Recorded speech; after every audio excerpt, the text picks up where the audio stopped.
So, what do you remember from that moment on? When I regained consciousness, it wasn't real quick. It wasn't real woken right up. It was real slow. It was dim. My consciousness was kind of like in and out for a while. I didn't know where I was. The pain and the feeling that I was mortally wounded, something was so wrong inside. I felt like I was dying. And this is what really fueled the panic when I finally laid eyes on these creatures. Of course, all of the mental programming that we get from Hollywood that aliens are invading monsters, didn't help. But I instantly associated this feeling of dying with pain with them. So I was combative immediately. Where were you? I was lying on my back on a raised table. There was a light above me. It was not real bright. It was not so bright that I couldn't, see the outline of the fixture. But what did the fixture look like? Kind of like that, only much larger. Just a soft glow.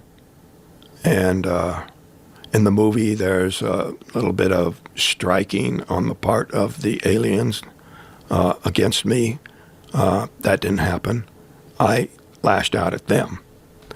The one closest to me, I felt really weak. I didn't have enough strength to do much. So when my arm contacted him, he just fell back very unexpectedly easy into the other one. And I rolled off the table in the other direction. And they came around the table, and the three of them were coming towards me. And I just grabbed something from behind me, an object off of the shelf there, and started swinging it at them. What was the object? It was just some large, long cylinder or rod, glass, some clear material. I wasn't studying it. I was looking at them and swinging wildly, screaming threats. They stopped. And I was planning on attacking more fully, just making way past them. The only doorway I could see was on the other side of them. And it looked like a doorway? Yeah, it looked like a doorway, just, And what did they look like? I guess it's a pretty typical description nowadays. Very large eyes, hairless,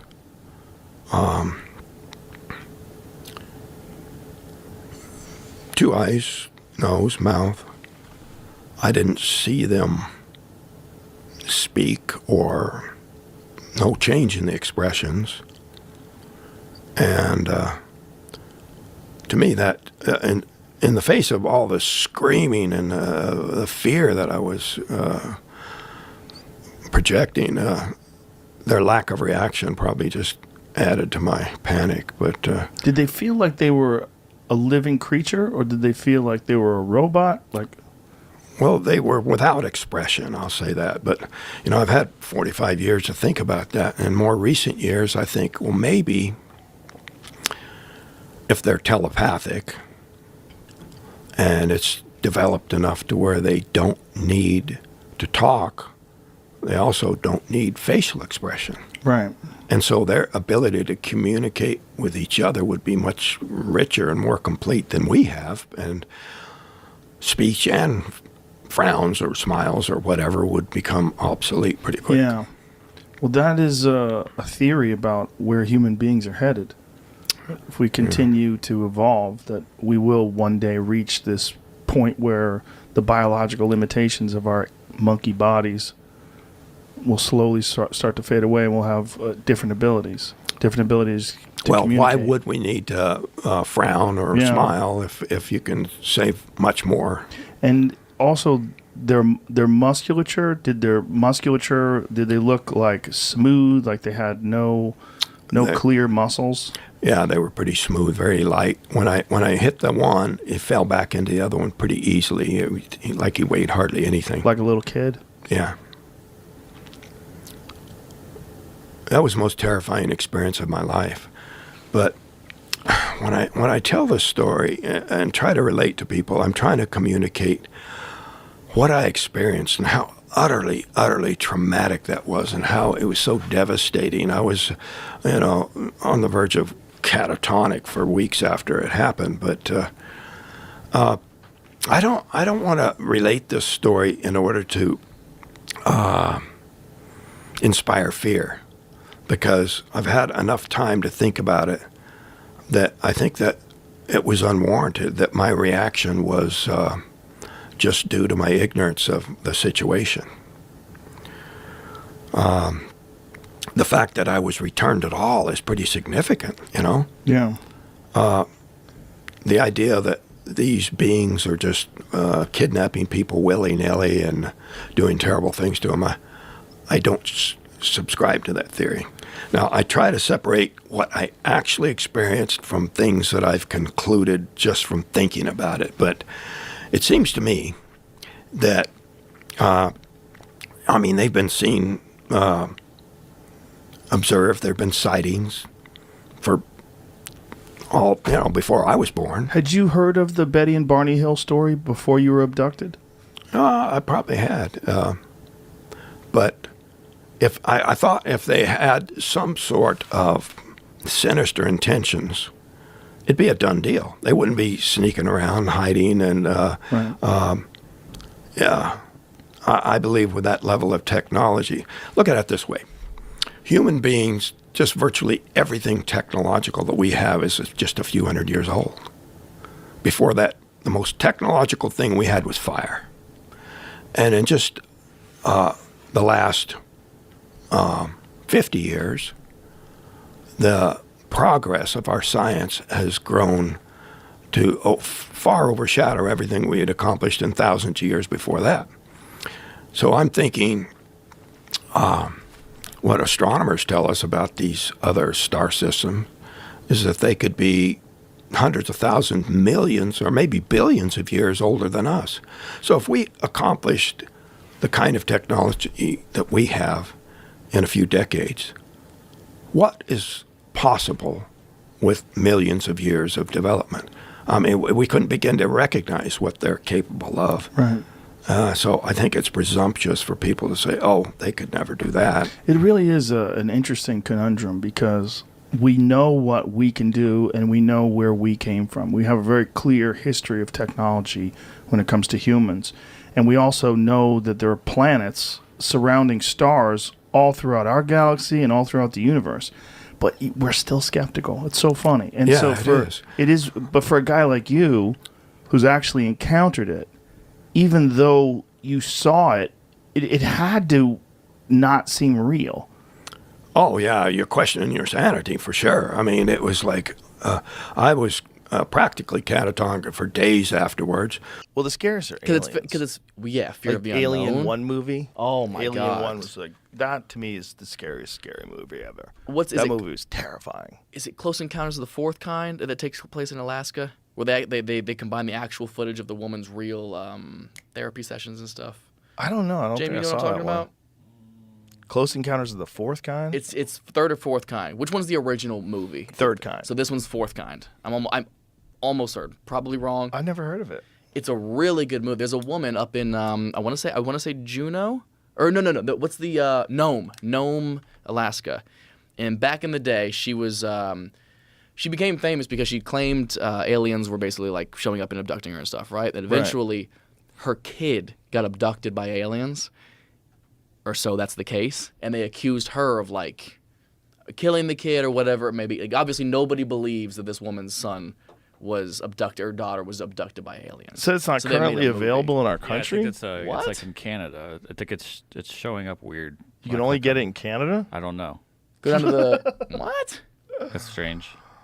Interesting. But they have, so it's a movie about this case, but they splice in real footage of her therapy session that she was going to while she was being abducted each night. And they do this, I don't really know how to describe it, this deep meditative state that makes you recall your dreams.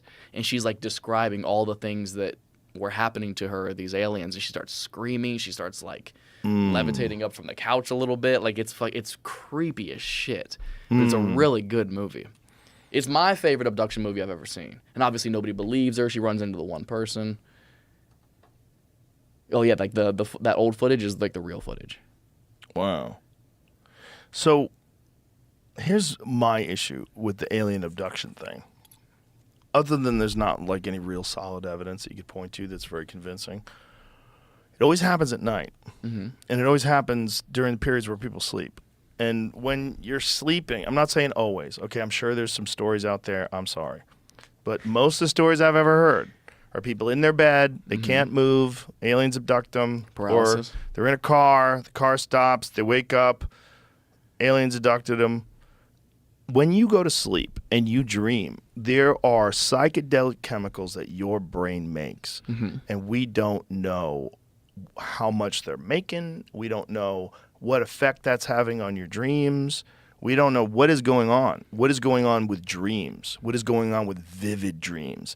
What is going on with dreams that they're indiscernible from real life in sometimes, in a strange way. Like, what is that? Is that a psychedelic state your brain goes into every night? Yeah. And if chemicals vary in human beings, serotonin varies, dopamine varies, everything varies, testosterone varies, estrogen varies, it varies. Wouldn't you just assume those psychedelic chemicals would vary? And wouldn't you just assume that sometimes maybe even people are in very agitated, anxiety-ridden states, high cortisol levels, perhaps maybe those chemicals are coming out in an abundance too. Now, So it if hits a you're spike in it, lying yeah. in bed and you're having an insanely vivid and terrifying interaction with aliens every night, because your brain is just dumping psychedelics into you. And this is your big fear. So you're going to get abducted by aliens again. And then there they are again, leaning over your bed and they're reaching for you. And Constant you're like, paranoia. and then here's the mind fuck of all mind fucks. Maybe psychedelics are a gateway to some other reality, some other dimension that's accessible by these creatures. I like this. And that when you are getting abducted, you really are getting abducted. Like whatever your being is or your spirit or whatever is you is getting, you're interacting with these things. And it feels real because it is real. And because we're thinking about the ability to come in contact with other life forms as being a physical thing. It might be that there's a chemical gateway in your mind that when breached, you enter into a dimension where physical bodies don't exist anymore and everything moves in this constant soup of geometric patterns. And that whatever your consciousness is, whatever your soul is decoupled from the body and thrown into this realm. I imagine that's probably what happens at death. It probably is what happens with death. It's probably what it's all, I mean, that's probably why people think about it that way, that you're going to transcend into heaven. You're going to go into this new place. It might be true. It might be, like, a lot of the old depictions of, like, what happens when you enter into a psychedelic state. I've heard this multiple times, that it's like a well of souls, that you're interacting with souls that are, like, completely unattached to a physical presence. Yeah. And maybe you're getting layers and layers of that depending upon how fucked up you are while you're sleeping. And maybe some of those layers are, boom, aliens are in the room with you. Peeled back. Just aliens in the room with you. And maybe they can do that. Maybe they can visit you while you're in those states.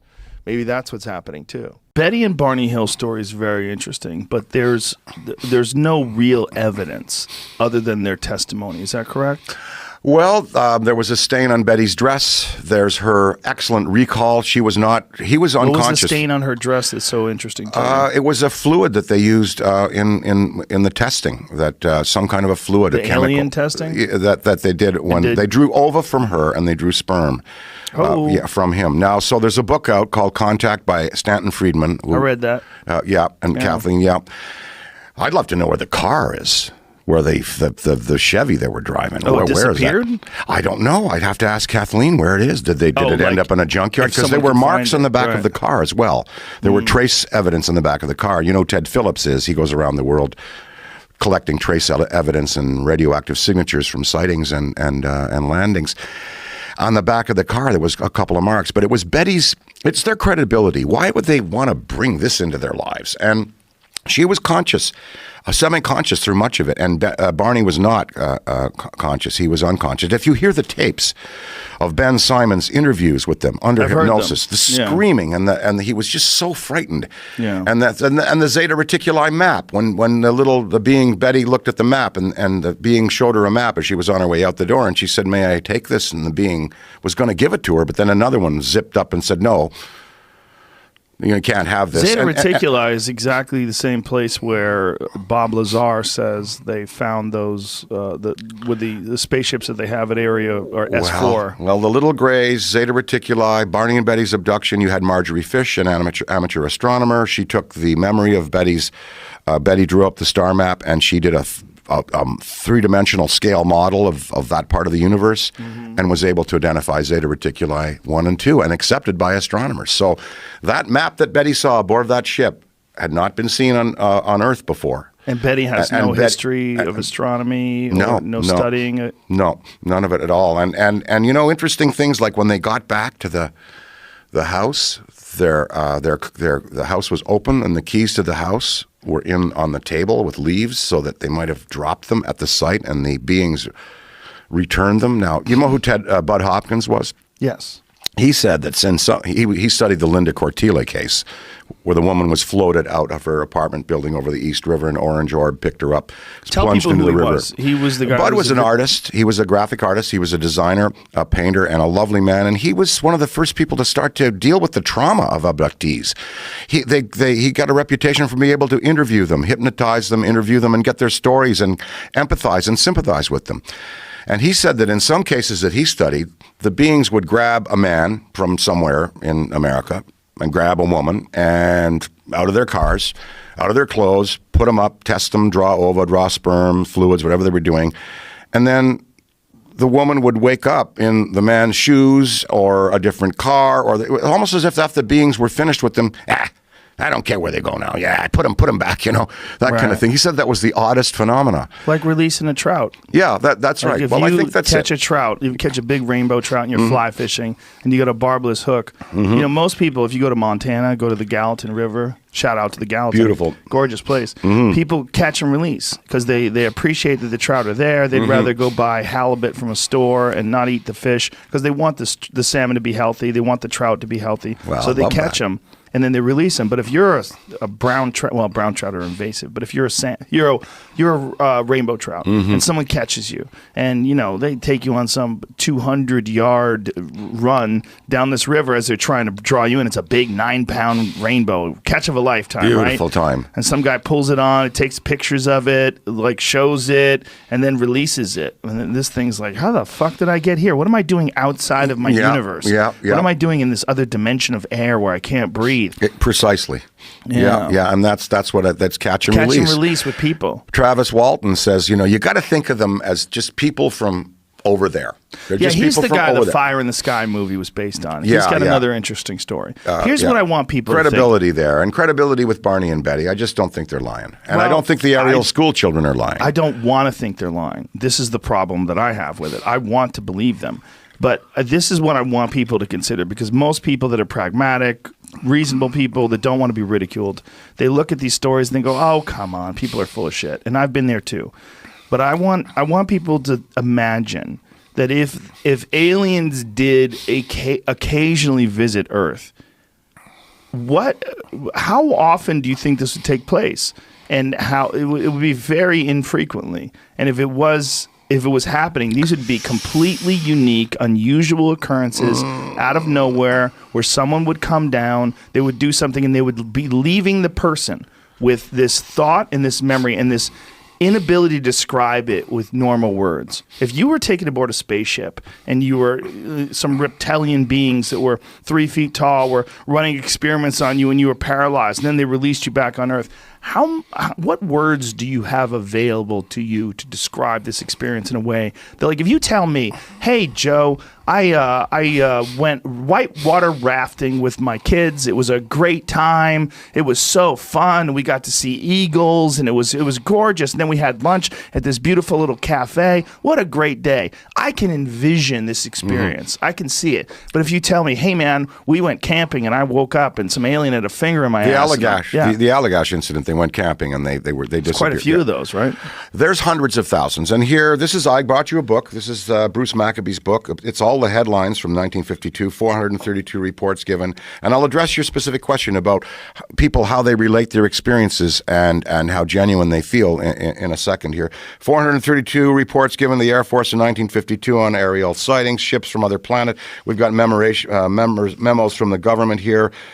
Former Army pilot sees flying saucer by daylight, whatever was cited here. July 30 stories, fighter pilots at Newcastle say alert for more saucer reports. These are newspaper. Yeah. That's yours. Well, newspapers never lie. Well, I don't know if you know that. Well, they never make fake stories. Well, they never talk shit about people. The New York Times is pretty reliable. Ralph Blumenthal and Leslie Keene are reporters for the New York Times, and they've been studying this phenomenon. They report very credibly on it. I'll tell you how an abductee's experience is related. I attended a lecture at the Fifth Avenue Medical Institute in Manhattan with my wife a few years ago. That would be about 15 years ago. And John Mack was the lecturer. You know, he wrote the book Abduction. He was the Harvard psychiatrist who wrote Abduction. You can get that up too, Abduction, John Mack. Yes, I read that as well. Yeah, and that freaked a friend of mine out. She was a very pragmatic, non-UFO believing person, and we were working together on news radio, my friend Maura Tierney, and she came up to me and she goes like, this book is freaking me the fuck out. And he wrote a second book as well. Didn't he die in a car accident? John Mack, I believe he died in a car accident. Stepped off a curb in a small town in England, and he was struck by a car. Yeah. And 3 other John Macks died the same day in England.